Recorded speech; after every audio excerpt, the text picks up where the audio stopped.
Good afternoon, everybody. My name is Tom Kiefer. I am a business consultant at the Penn State University Small Business Development Center. And today we are going to be discussing the first steps to small business success.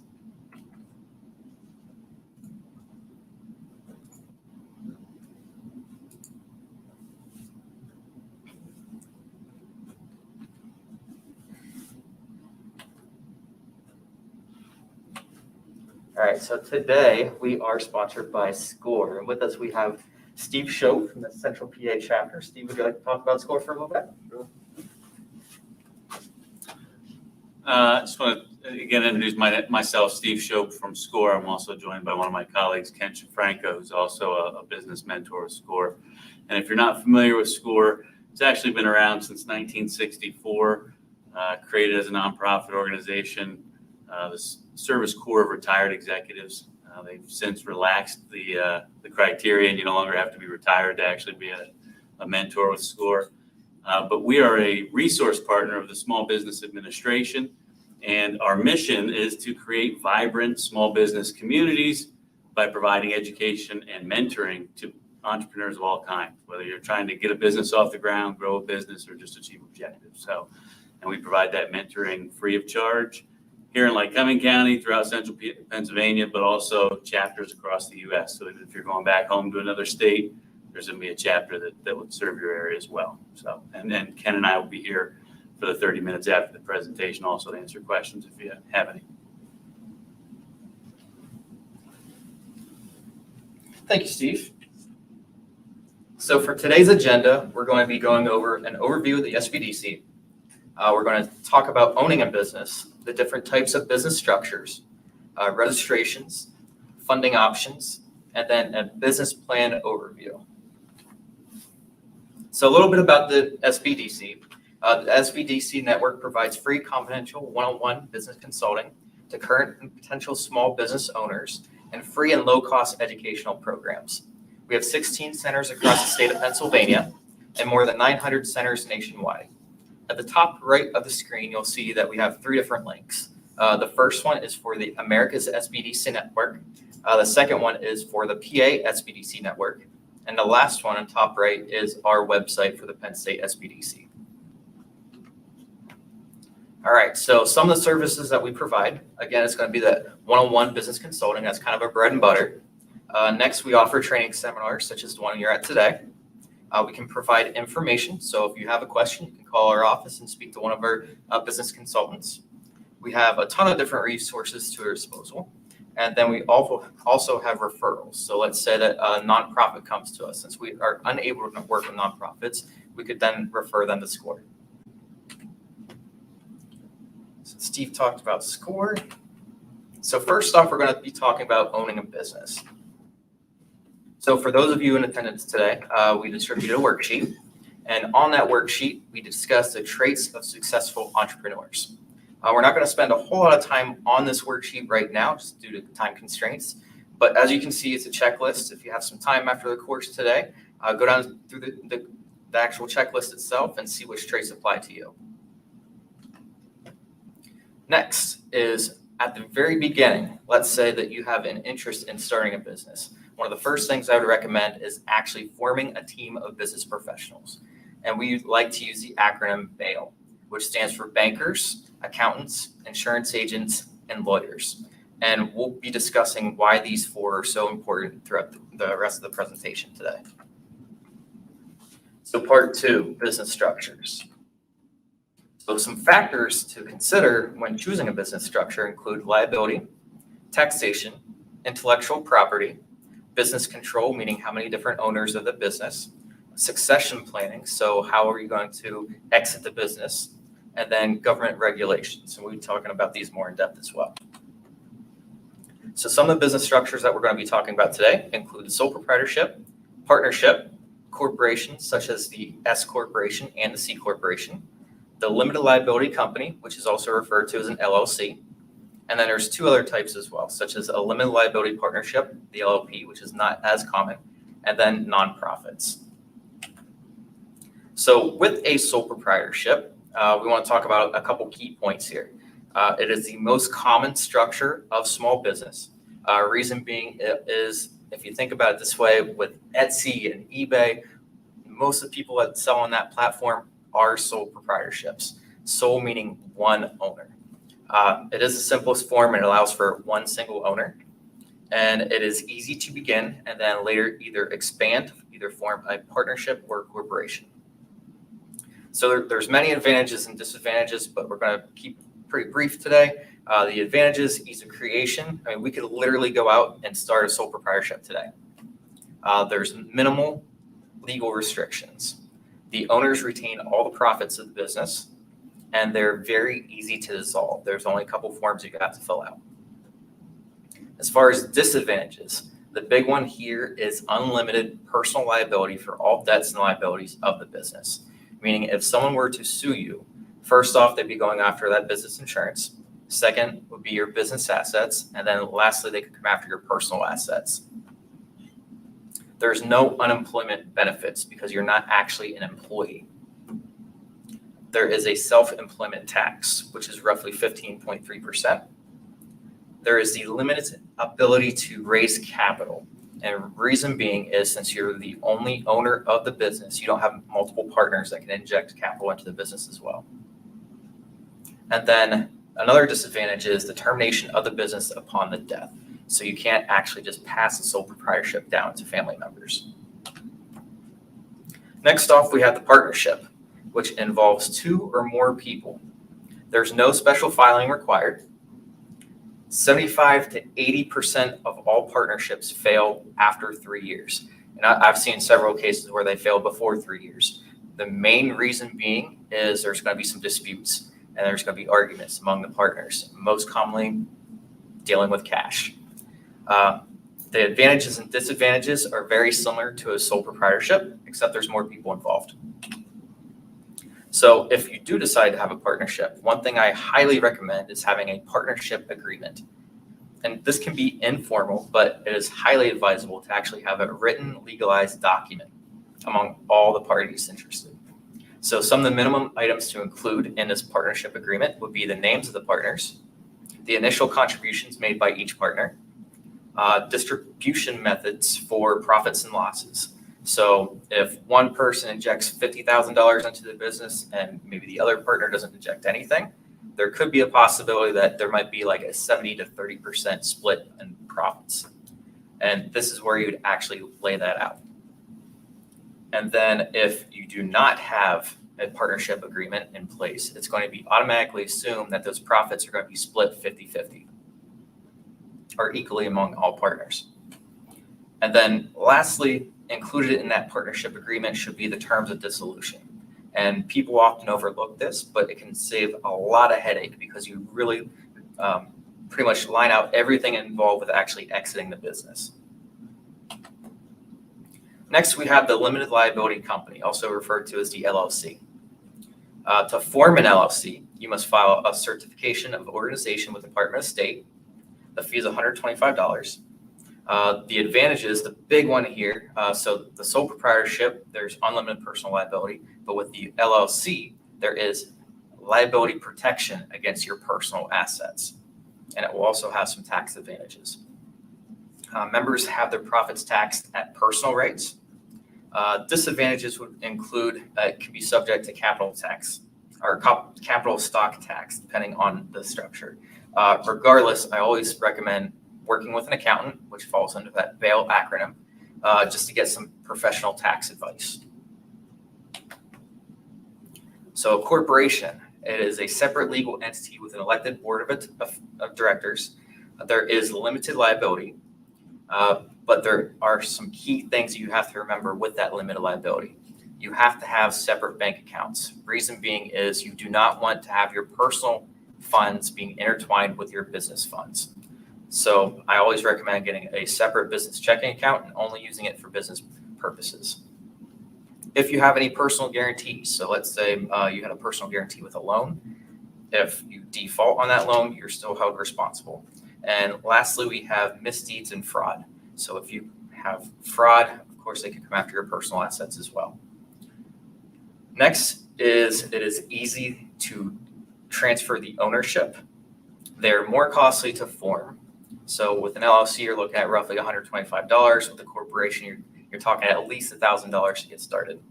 The paperwork and record keeping is much more involved, and they're highly, highly regulated. So we're going to talk about some distinctions between the C corporation and the S corporation. We'll start with the C corporation first. C corporation is a legal entity. You can have any number of shareholders. The corporation is going to be taxed on all the income taken from the business, and then the shareholders are then going to be taxed on dividends or any income taken from the business. And we call that double taxation. Now, with an S corporation, the corporation is only taxed on retained earnings. So the shareholders are taxed personally on the dividends and income taken from the business. And then the money that is left in the business, what is called retained earnings, then goes to tax as well. We call that pass-through taxation, not double taxation. And then the owners can be employees and file for unemployment. So some final notes on business structures. We didn't talk about nonprofits today or LLPs, but with SCORE, they do work with nonprofits, so we could refer you to SCORE. There is going to be personal liability associated with each business structure. And to talk to the Penn State Entrepreneur Assistance Clinic to get more information regarding any of these business structures. And I always tell clients to seek out a good accountant for tax advice. Part 3, registrations. So we're going to start off talking about a fictitious name registration. So what is a fictitious name? It can be a business name that is anything other than the owner's full name, so the first and last name. So if I do Tom Kiefer's Consulting, that would be considered as a fictitious name. If I just want to name my business Tom Kiefer, then I would not have to go through that fictitious name registration. The only time you need a fictitious name is if you're either a sole proprietorship or if you elect to add a secondary business name to your business, and we call that a DBA. The application for the registration of fictitious name is going to cost $70, and you can file that through the Department of State. Once you receive the fictitious name registration, you have to advertise in a classified section of a newspaper in general circulation within the county that you where the business is located, and then in a local legal trade publication or another newspaper in that same county. Next, we have our federal registrations, which would include the EIN, which stands for the Employer's Identification Number. The form that you would need to actually receive that EIN is the SS4. You can do this either by mail, fax, phone, or online. If you do it online, it is very, very quick, easy process. Literally takes only about 10 minutes. You'll actually get your EIN number instantaneously. If you're any other business structure other than sole proprietorship, you have to have an EIN. If you are a sole proprietor that has employees, you have to have an EIN as well. But if you're a sole proprietor with no employees, you can actually use your social security number, but I still highly recommend going with an EIN anyways. Next, we have our state registrations. We're going to be talking about the PA 100. So the PA 100 is basically where you go to register you for anything regarding tax in Pennsylvania. So it includes sales taxes, employer withholding taxes, unemployment compensation accounts, anything to cigarette taxes, tires, motor carriers, fuel taxes, and so on. The website is listed there above. This registration is absolutely free of charge, just like the EIN. The EIN won't cost you anything. Other PA state tax registrations would include employee withholding accounts, business privilege taxes, mercantile taxes, occupational privilege taxes, and then local sales and hotel taxes. Local registrations. For this, you're going to want to contact your local tax office. They will have the forms necessary for your local government. This could include school district taxes. And you also want to look into zoning regulations and codes as well. Let's say you're starting a home-based business. I always tell clients to check in with the zoning just to make sure you're able to actually have a home-based business in your area. There's also going to be miscellaneous registrations as well. So you're going to want to contact pertinent federal, state, and local government agencies, such as If you're going to be doing blueprints, you're going to be contacting Department of Labor. If you're opening a restaurant, you're going to be contacting the Department of Agriculture. And for more than one reason. Number one, you probably need to get your service station certification. And number two, you actually have to have a health inspection as well. Next, we have, if you're going to be opening a daycare or a personal care home, you're going to be calling the Department of Public Welfare, getting in contact with them. OSHA, to be informed about any safety measures. The Fair Labor Standard Act, be engaged with minimum wage, the EEOC, and Title IX. Next, we have insurance. There's multiple different types of insurance. First off, we have workers' compensation insurance. So if your business has employees, you have to have workers' compensation insurance. There's two different ways you can go about obtaining workers' comp. It's either through a private agency or through the state workers insurance fund at 570-963-4635. Next, we have liability insurance. And this is going to be covering general liability for the business. You can also receive professional liability if you're a service-based business.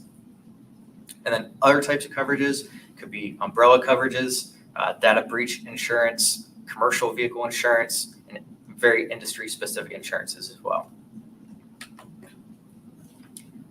So when dealing with insurance, you should always contact professional agents. There can also be discounts be available through professional organizations. Some best practices when looking into insurance, make sure you seek multiple quotes. Prepare for your meetings beforehand, gather your business information, the states that you're going to be operating in, and also have your NAICS code available. In regards to insurance, make sure you're upfront and honest about all your business dealings. And lastly, budget accordingly. So part 5, financing your small business. So there's really 3 main categories when discussing financing. First off, we're going to have our typical commercial, conventional small business loans. Next, we have our SBA loan guarantee programs, which would include the 7A, the SBA 504, and the Express loan. Each one of those has their advantages. And lastly, we have our other types of loans, including local revolving loan programs, investors, and then family and friends as well. In any event, when you're seeking any sort of financing, it's always a good idea to have an actual business plan.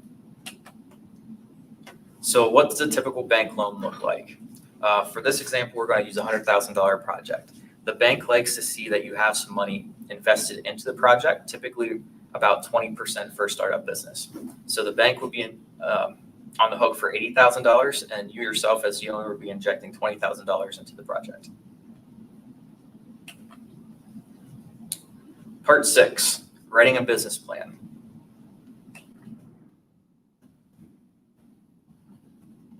So we're going to watch a short little video. Why having a business plan is important by bplans.com. Do you really need a business plan? Is it worth the investment of time and resources? Can't you just wing it and skip the whole planning process? Good questions. Here's everything you need to know. Number 1, it's essential if you're seeking a loan or investment. If you're asking a bank, angel investor, or a venture capitalist for funding, you're going to need a business plan. It doesn't need to be 200 pages long, but you want your lender to be able to see that there's a market for the problem your business solves. You have a strong plan for meeting your sales goals, and that your key financial statements and forecasts are realistic. Number 2, business planning is proven to help you grow 30% faster. The process of writing your plan and updating it regularly are the most important parts. That process gives you a better window into what you need to do to set milestones, track your progress, and achieve your goals and be successful.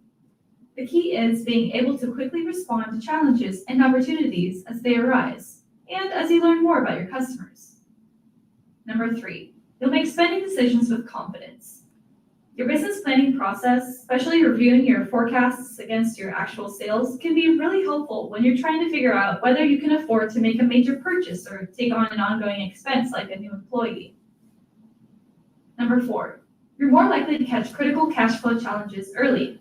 The other side of those major spending decisions is understanding and monitoring your business's cash flow. Reviewing your cash flow statement regularly will help you catch trends before you're anywhere near a cash flow crisis.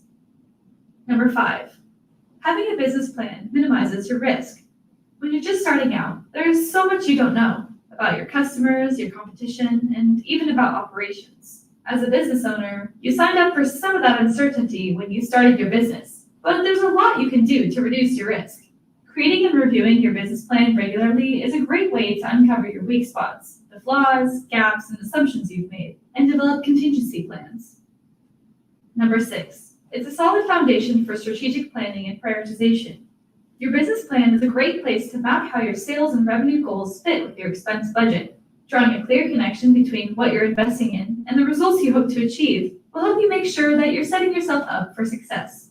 If everyone on your team knows how their piece of the work impacts the larger company, the more invested they'll be in meeting your goals, because they'll know their part of the work really matters. Number 7, it will help you set achievable goals and milestones. Every good business plan outlines SMART goals and milestones. SMART goals are specific, measurable, achievable, relevant, time-based. Use your business plan to set high-level milestones. Then use those milestones to create meaningful goals and guide your sales and marketing strategies. Number 8, your business plan is an asset if you ever want to sell. Down the road, you might decide that you want to sell your business or position yourself for acquisition. Having a solid business plan is going to help you make the case for higher valuation. Your business is likely to be worth more to a buyer if it's easy for them to understand your business model, your target market, and your overall potential to grow and scale. Here's how to get started. Download our free business plan template or find a free sample business plan in your industry to help you find what you'll need to include in your plan. Or check out LivePlan. LivePlan walks you step by step through the planning process, even the financials. With intuitive fill-in-the-blank inputs, simple but powerful financial forecasting, and beautiful business plans that impress investors, you'll go from idea to complete business plan in no time. Good luck!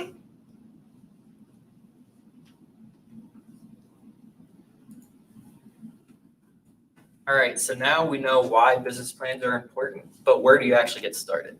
So one of the tools that we use is called the Business Model Canvas. So with this, we really take our ideas and get them on paper. That's the sole purpose of this tool itself. So we're going to start off with the value proposition. And that basically asks, what do you do? Next, we move on to the customer segment. And who do you help? Followed by distribution channels. How do you reach them?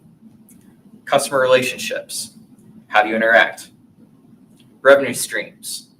How much will you make? Key activities. How do you do it? Key resources. What do you need? Key partners. Who will help you? And lastly, our cost structure and what will it cost. And by the time we have this document filled out, we are then ready to actually complete a business plan. So what a typical business plan looks like is it's going to have a cover page, followed by a table of contents, then an executive summary, which is going to be a 1 to 2 page complete overview of the business plan. Then the company overview section, we're going to be talking about these sections more in depth. Mission statement and goals, products and services, market analysis and strategy, capital requirements, financial assumptions, and financial projections. So for the company overview section, you're really going to be focusing on the owners themselves. You're going to be listing out the industry knowledge and experience that each owner has, their educational background, and any responsibilities of the owners themselves.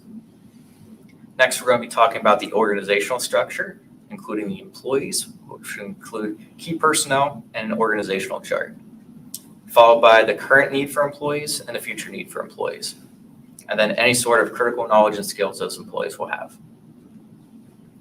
Next, we have our advisors and / consultants. Now, this is extremely important as well because it allows the reader of the business plan to know that you're working with other professional services. So if you have questions about the business itself, you have people you can reach out to. And just remember, this is where bail falls in. Tom, I've never written a business plan before. Could you give me a ballpark of about how long a document like this might be? So a typical business plan will consist probably about 15 to 20 pages. So a section like the company overview might be a couple pages? 1 to 2, yes. Yep, typically.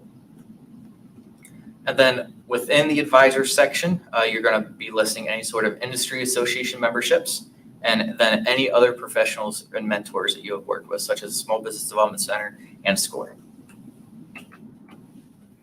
Next, we have our mission and goals.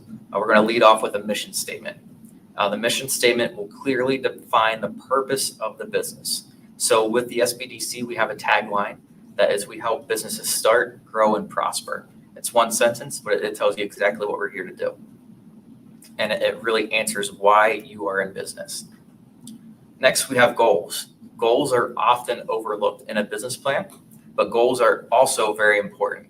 It allows the reader to know that you're not just nearsighted. You're not just focusing right now in the present, but you're also looking long-term as well.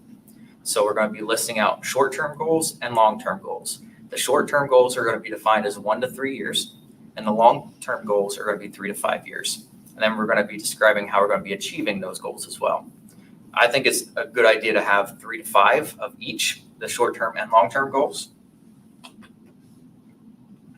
Next, we have our products and services. Now, this is really the meat and potatoes to the whole business plan itself, because without a product or service, you really don't have a business. So you're going to have a very comprehensive description of all the products and services you have for available. And that includes any sort of revenue channels as well.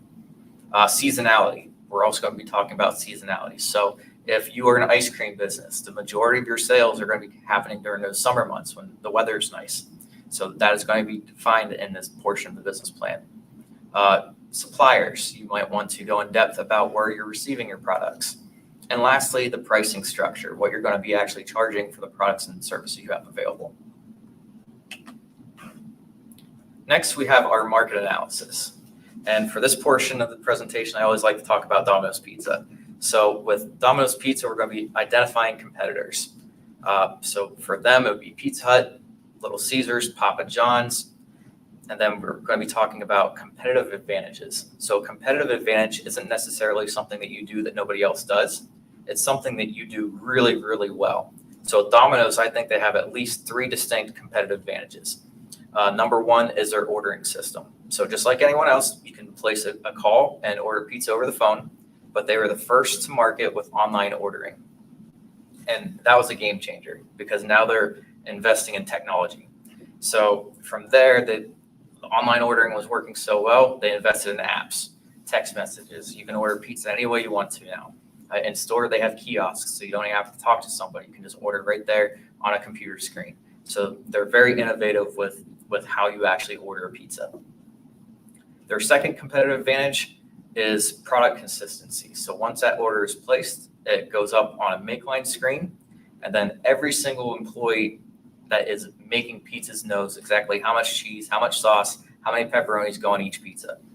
They use conveyor belt ovens, and they are set to specific temperatures, and the conveyor belts are set to a specific time. So every pizza comes out of that oven exactly the same. It eliminates the human element and human error.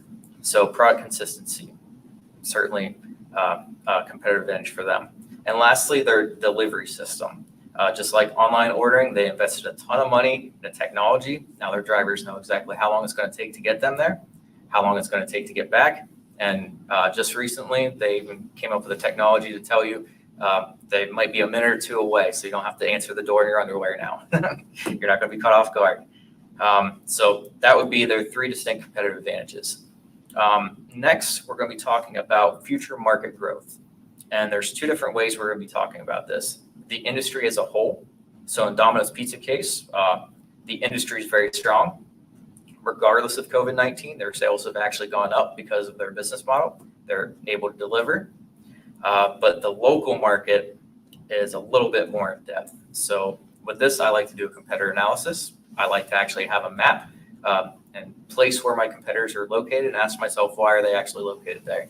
I go into depth about what products they have, their price points, the time that they're open, and so forth.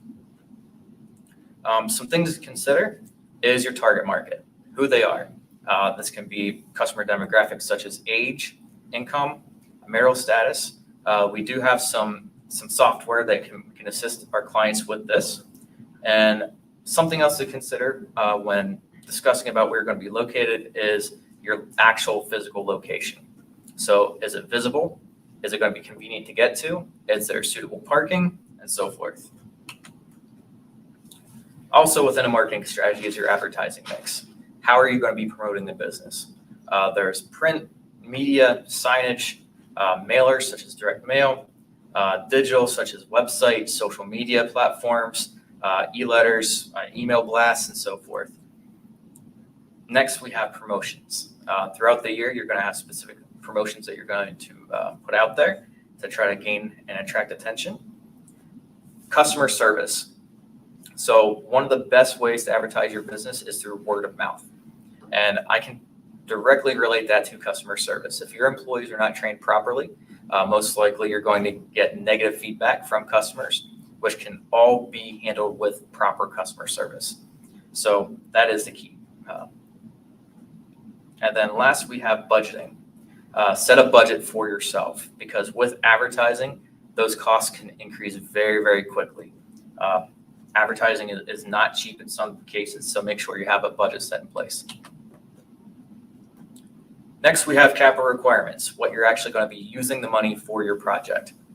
So are you going to be using it for land and a building, inventory, furniture and fixtures, equipment and supplies, legal and professional fees, advertising, any sort of installation and hookup fees, closing costs, and very importantly, working capital. Some of the financial components that go into the business plan would be the financial assumptions. So without financial assumptions, your financial projections don't mean anything. Here is where you're actually going to be spelling out all the conditions assumed when compiling your financial statements. So you're going to be talking about sales volumes, your pricing structure, your average sale amount, any seasonal trends, which we talked about seasonality a little bit ago, any specific expense figures such as payroll. You want to break down payroll, how many employees you have, what those employees are actually making, how many hours a week are they working. If the owner is going to be taking a salary or a draw. And lastly, how you're going to be increasing sales on a monthly basis and an annual basis. Do we have a question? Yeah, Tom. So I'd imagine like you're writing a business plan. You're not actually in business necessarily yet. Some of these things would be hard to figure out if you don't have things sort of in operational structure. Is there anything you like a business owner could do to like research so that they can give an accurate assumption or estimate? Yes, that is a very good question. So in that specific case, I recommend working with one of the business consultants on our team, and we can help them do some industry-specific research, which can then be a leading factor in actually looking at different types of pricing structures, different sales amounts, and so forth. And then last but not least, we have our financial statements. These would be included our income statements, our cash flow statements, and our balance sheet, which we're not going to go into depth today. Part 8, resources and service providers. So at Penn State, we have 2 different free law clinics. We have the Entrepreneur Assistance Law Clinic, and this can assist you with business and entity formation, founder agreements, any sort of employee agreements and management, and then investor term sheets. Additionally, we have an intellectual property law clinic. They can provide general intellectual property counseling. They can perform patentability and trademark clearance searches, and they can also draft patent and trademark applications and interact with the U.S. Patent and Trademark Office. All right, our conclusion. So we have some do's and don'ts. Do, use the BAIL acronym. Make sure you have a banker, an accountant, an insurance agent, and a lawyer lined up. You want to be as detailed as possible when writing your business plan. The don'ts. Don't jump into the actual decision of starting a business without actually going through the business plan process. So the next steps, you want to think it over. You want to go back and review the resources provided in today's session. We also have a second step workshop in the works. And then I highly recommend connecting with an SBDC or a SCORE mentor. All right. At this point in time, I know Steve has a little presentation today to talk about for a couple minutes. If you have any questions for Tom, starting a business is super overwhelming and we just threw a ton of information at you. You can also take this time to be thinking if you have any questions, maybe for your specific circumstances or in general about starting a business. Thanks, Steve. So what I wanted to share with you is less of a presentation, more of an exhortation, in that phenomenal presentation, a lot going on in starting a business. But, I think oftentimes people lose track of what an entrepreneur is because we're all familiar with the man or woman in a business suit goes to an office or, brick and mortar businesses. I'm curious how many people here today are studying business in college. Raise a hand to anybody who's in the business track. Okay. So, and that's phenomenal. And when you get to a point, if that's what you decide to do, you've got some knowledge to really empower you as you start a business and grow a business. But, small businesses are the backbone of the American economy. And most entrepreneurs don't study business, right? Their path to entrepreneurship can take any one of 1,000 different ways. I have a cousin that went to Maryland University, was in school with Kevin Plank. Kevin Plank played football for Maryland Terrapins, and his goal was to hopefully make it to the NFL. But while playing football, hated the fact that he was wearing cotton shirts and was drenched in sweat every day. And he got an idea to start a wicking fabric company that ultimately became Under Armour. Entrepreneurs are usually in a very few couple categories that motivate people. Either they're kind of chasing money and opportunity, which is not a bad thing. A lot of entrepreneurs have identified a need and they're trying to fill the gap in whatever that need is. But a lot of entrepreneurs are just trying to share their passion with the world. Artists are entrepreneurs, musicians, athletes. It really spans all different, I believe personally that everybody has an entrepreneurial spark within them. So I say all that because you've got good resources here and you may be, midway through your career when something sparks inside of you that causes you to actually want to start a business. And that business could be something as big as, opening up a huge retail outlet, or it could be just a side hustle, right? That's again, as was mentioned earlier, people with Etsy and Amazon, the ability to make and sell things online is easier than ever.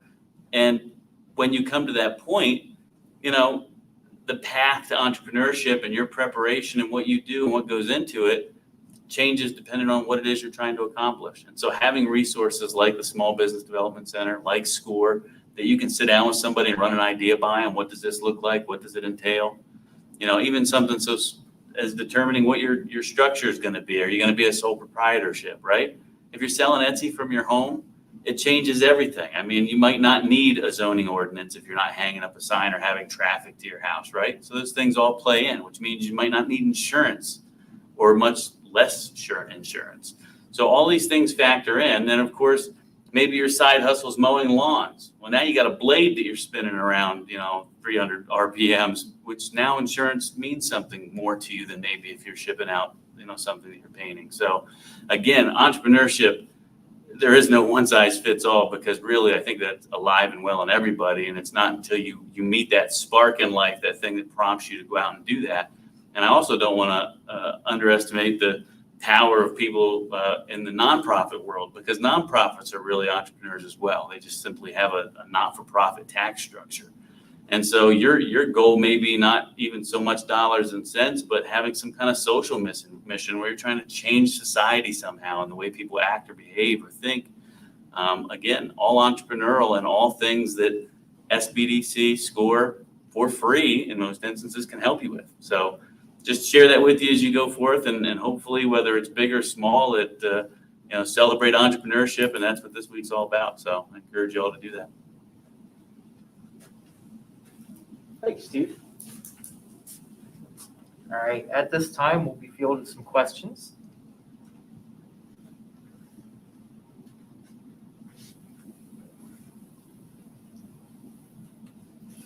Yes. All right, so let's say you start an LLC, but you're not making any income yet, but you wanted to make it. How would your tax situation be then? would you just say you had no income, so you don't pay any taxes? Or is there like, Yes, that's exactly what would happen. But you might have expenses. You might have expenses, that's absolutely right.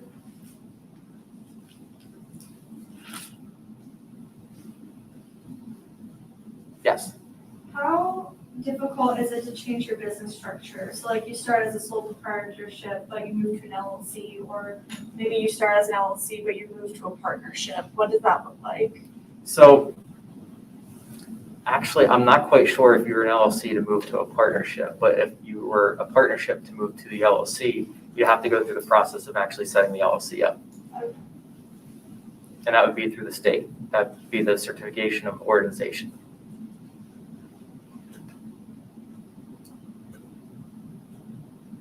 Yes. So say you're a sole, you're by yourself. And, So partnership. yeah, and say you're a plumber, and basically, like, where do you draw the line of, all right, how much money do I take home for myself, my family, and how much money do I keep in the business for upgrading tools or a vehicle, that sort of stuff. So in a general instance, I say keep at least 3 months of operating expenses in the business account. That's a good cushion to have in most cases.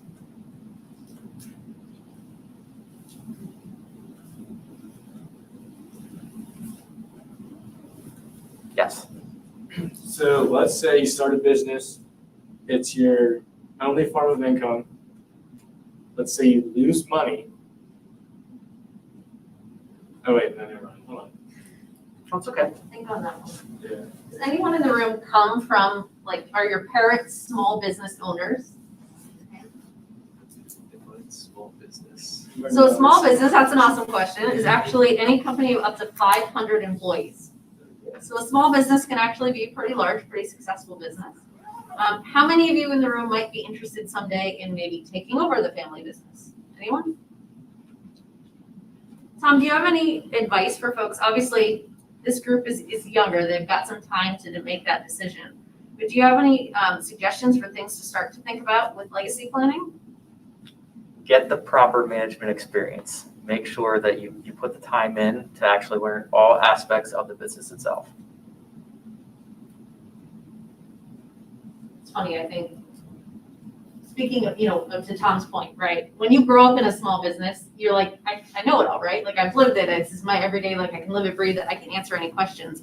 But sometimes you might not have been the person doing the custodial work or the person doing the accounting. And once you become a small business owner, you wear every single hat. Oftentimes to start. Hopefully you're super successful and you can bring on people to help you fill all of those roles. So it's a really great point just to be thinking about all those small details that you might not have necessarily had to pay attention to. Getting that experience is great advice. Yeah, one of the main reasons businesses actually fail is a lack of prior management experience.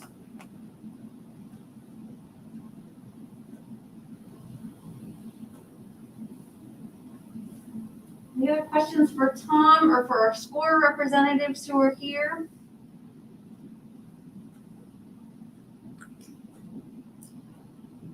All right, looks like we're good. We've checked online, none coming in there. All right, so we have some additional resources as well. We have our website. Any upcoming webinars are going to be listed directly on the website as well. You can get in touch with us.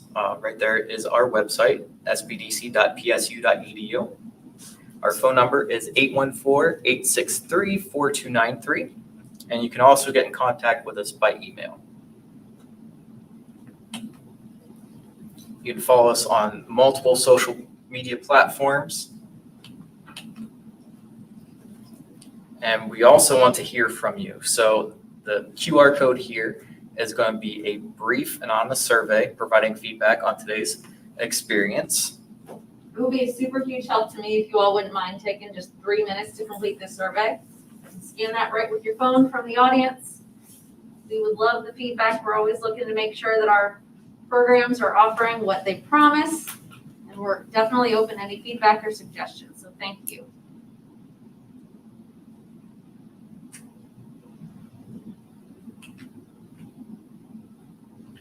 All Then tomorrow at noon, there's going to be a leveraging entrepreneur experience to maximize professional success. It's a panel discussion. It'll be great. It'll talk about sort of how do you market yourself as an entrepreneur, even if you decide to go into industry or you decide to be an entrepreneur and run your own small business. There'll be a Penn State recent student graduate. There'll be 2 sisters who are small business owners, and then there'll be 1 experienced entrepreneur who actually has worked in the corporate sphere and has done entrepreneurship work. So they'll share sort of how you can be an entrepreneur in all those areas. And then tomorrow at 2 p.m., there's going to be an entrepreneurship local to global presentation.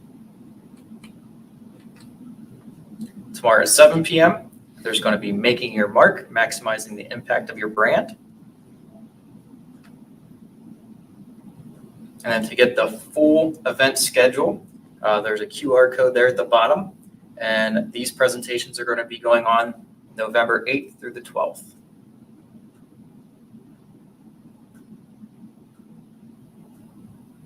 As part of Global Entrepreneurship Week. That QR code, so obviously, so we're the Small Business Development Center.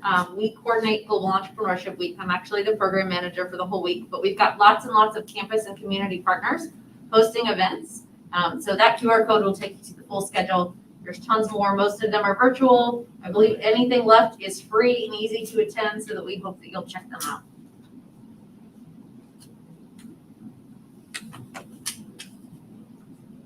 Well, thank you all so much.